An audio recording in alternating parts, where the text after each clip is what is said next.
The sun was relentless that day. But the real heat, it wasn't coming from the sky. It came from a moment so small, so insignificant, that it should have passed in seconds. But instead, it exposed something much deeper in their marriage. Something neither of them could ignore anymore. Because sometimes, it's not about the argument. It's about what the argument reveals. If you've ever felt dismissed, disrespected, or pushed aside, even in the smallest moments, hit like, subscribe, and stay with me, because this story might hit closer to home than you expect. It was supposed to be a peaceful day. Just sun, sea, and silence. Daniel had been looking forward to it all week. At 25, life felt like it was constantly demanding something from him: work, expectations, responsibilities, and this beach day was his escape.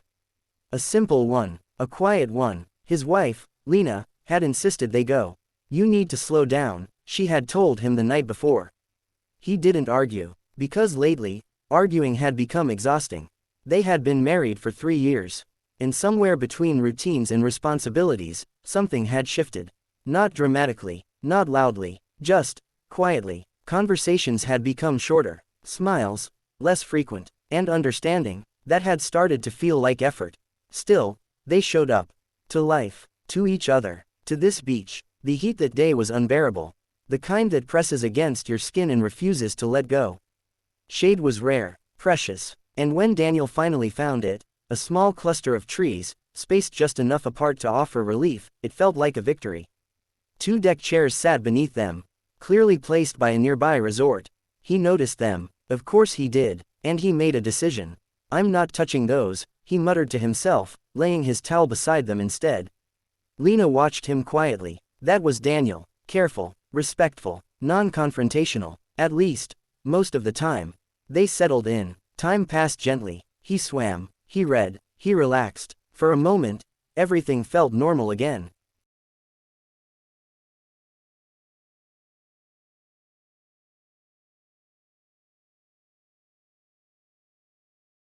It started with something small.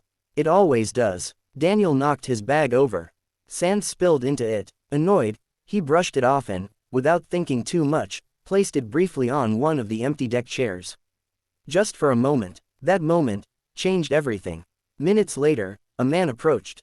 Older, late 60s, his face already tight with irritation. He didn't greet them, didn't ask. He pointed, at the chair, at the bag, at Daniel. The message was clear. Daniel sighed softly and removed his bag. "Sorry," he said, but the apology felt forced. Because something about the way the man approached him, the tone, the posture, the assumption, didn't sit right. Lena noticed it immediately. She shifted slightly on her towel. Watching, listening. The man didn't stop. He grumbled, loudly, aggressively, like Daniel had committed something far worse than placing a bag down for a moment. Then, she arrived, the wife, and suddenly, it wasn't just tension. It was confrontation. They spoke sharply, fast, accusing. The words came heavy with entitlement. "You have the whole beach. Why here? Why next to us?" Lena felt her chest tighten. Not because of what they were saying, but because of what she knew was coming. Daniel didn't like being spoken to like that. Not anymore. Not after years of swallowing frustration. Not after months of feeling unheard. Lena watched him closely. She knew that look. The calm one. The one that wasn't really calm. The one that meant something was building beneath the surface. She thought, "Please, just let it go. It's not worth it. We can move." Because to her, peace mattered more than pride. But to Daniel, this wasn't about the chair anymore. It wasn't even about the beach. It was about something deeper. Something he hadn't been able to articulate. Not at home, not in conversations that ended with, "You're overthinking. It's not a big deal. Why do you always make things bigger than they are?" He had heard those words before. From Lena, more than once. And now, standing there, being spoken to like he didn't belong. Something clicked. "I'm not doing anything wrong," Daniel said calmly. Too calmly. The older man scoffed. "You're crazy," he snapped. "You put your luggage on my chair." Daniel exhaled slowly. "I've been here for an hour." It wasn't a problem then. The man's wife crossed her arms. "We've been here longer." That was the moment. The shift. Because the logic didn't matter. The truth didn't matter. Respect did. And right now, there wasn't any. Lena leaned closer. "Daniel, let's just move," she whispered. But he didn't look at her. Didn't respond. He just said, "You can sit anywhere too." Silence followed, heavy, uncomfortable. The couple grew louder, more aggressive, more insistent. But Daniel, he stopped engaging, picked up his book, and started reading, like they didn't exist. Lena's heart pounded. Not from fear, from tension, from the weight of what this moment represented. Because this wasn't just Daniel standing his ground against strangers. This was Daniel, changing. The man returned from the water later. His movements deliberate, petty. He dragged the chair around Daniel. Let it hover above him. Waited for a reaction. None came, so he escalated. He walked across Daniel's towel. Kicked sand, hard, deliberately. It hit Daniel's arm, his book, his space. Lena flinched. Daniel didn't. Not at first. Then slowly, he looked up. Calm eyes, sharp voice. "That's kind of you," he said. A pause. Then, "I thought with age, you learn manners."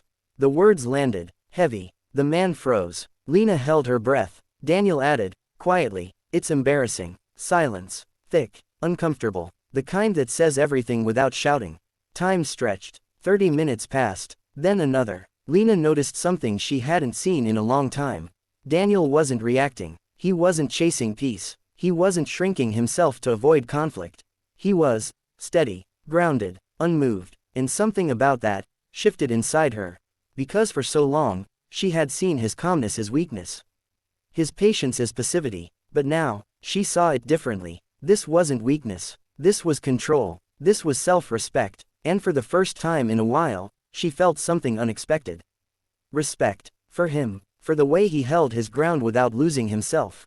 Eventually, Daniel stood up. Slowly, carefully, he gathered his things. No rush, no frustration, just intention. Lena watched him, curious, because she knew he wasn't done. He lifted his towel, paused, then, with one smooth motion, he flicked it. Sand flew straight toward the man, a mirror of what had been done to him. The man jumped up instantly, face red, furious. "What are you doing?" Daniel tilted his head slightly. "Calm, it's just sand," he said. "A beat, the same sand you kicked at me." The man grabbed a handful and threw it back. But he hadn't thought it through. The wind caught it, carried it, right back into his own face. For a split second, everything stopped. Then Daniel smiled faintly. "Have a nice day." And just like that, he walked away. Lena followed, silent, processing. Behind them, faint shouting echoed. "Idiot, idiot," but it didn't matter anymore. They walked along the shoreline. No words at first, just the sound of waves. And something else, something lighter. Finally, Lena spoke. "That wasn't really about the chair, was it?" Daniel didn't answer immediately. Then quietly, "No." A pause. "I'm just tired of feeling like I have to move every time someone decides I don't belong." Lena swallowed, because she understood, more than she wanted to admit. "I didn't realize," she started. "I know," he said gently. Not accusing, not angry, just honest. And in that moment, something shifted between them, not dramatically, not perfectly, but meaningfully, because for the first time in a long time, they weren't avoiding the truth. They were standing in it, together. Marriage isn't tested in big moments. It's tested in the small ones. The quiet disagreements, the subtle dismissals, the moments where respect is either given or taken away. Because sometimes, the loudest wake-up call isn't shouting. It's the moment someone finally decides, "I'm not moving anymore." If this story resonated with you, hit like and tell me in the comments, what would you have done in this situation?